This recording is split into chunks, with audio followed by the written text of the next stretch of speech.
Nurse TV, brought to you by Hester.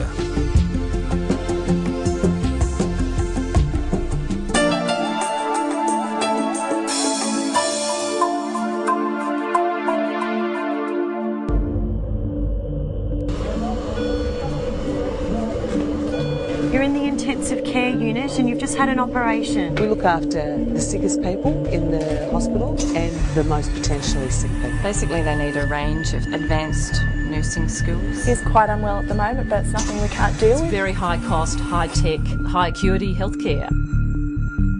Intensive care units look after the most seriously ill and dependent patients in the hospital.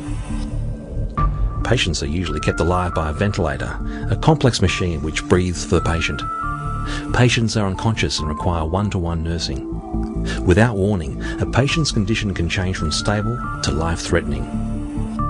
Intensive care is a highly specialised area, and it is an area in which Australia is a world leader. In an effort to make sure our intensive care units remain world-class, a foundation has been set up to support research in intensive care. The foundation was established in 1990.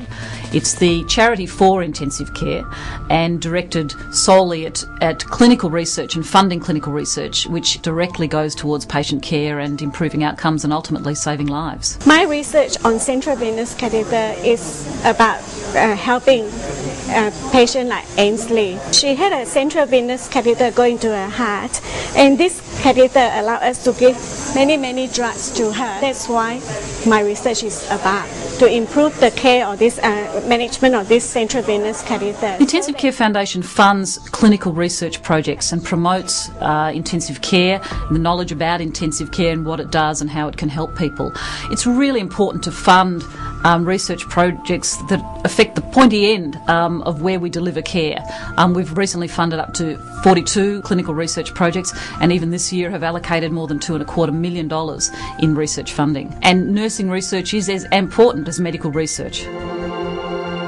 One of the nurses who has benefited from an Intensive Care Foundation grant is Louise Rose, a PhD student at RMIT University in Victoria. I received $8,400 from the Intensive Care Foundation. What that money enabled me to do, it enabled me to take my research findings overseas and present them at an international conference, and it also enabled me to pay for a research assistant to help me with some of the data entry that was generated from the study. The aim of the project was to document Australian-New Zealand ventilation and weaning practices, looking at the modes, the way it's applied, the length of time that patients were on ventilators, and look at the role of intensive care nurses in regards to mechanical ventilation and weaning within those intensive care units. Louise's final research detailed ventilator usage and practices in Australia and New Zealand, and also found that the scope of practice of intensive care nurses in these countries was much greater and more autonomous than other countries.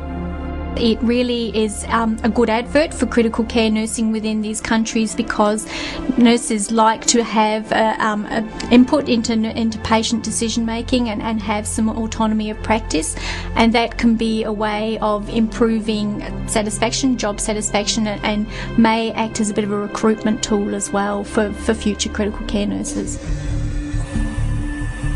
There are really two streams of funding for the Intensive Care Foundation. We're very lucky to have an intensive care cooperative, which are corporations and sponsors that go towards the funding of the administrative costs.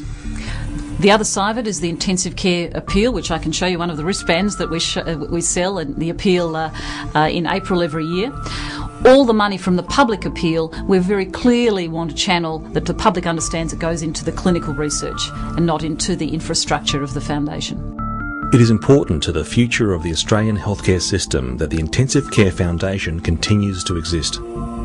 The foundation maintains and improves Australia's world-class reputation for providing high-standard intensive care. I think the Intensive Care Foundation is important in terms of its role. There is not a lot of dedicated intensive care, critical care research funding. and there's even less that nurses can apply for. So the Intensive Care Foundation has a variety of research grants along with its other roles, but it actually keeps some money specifically for nursing and allied health research, which I think is very important. Well, I think it's recognition. It values the nursing profession and what intensive care nurses do, and that they do have an impact on patient care. We're not just following doctors' orders or being directed to perform tasks. We're a profession of our own. We're there at the bedside with the patient 24 hours a day, and what we do makes an impact.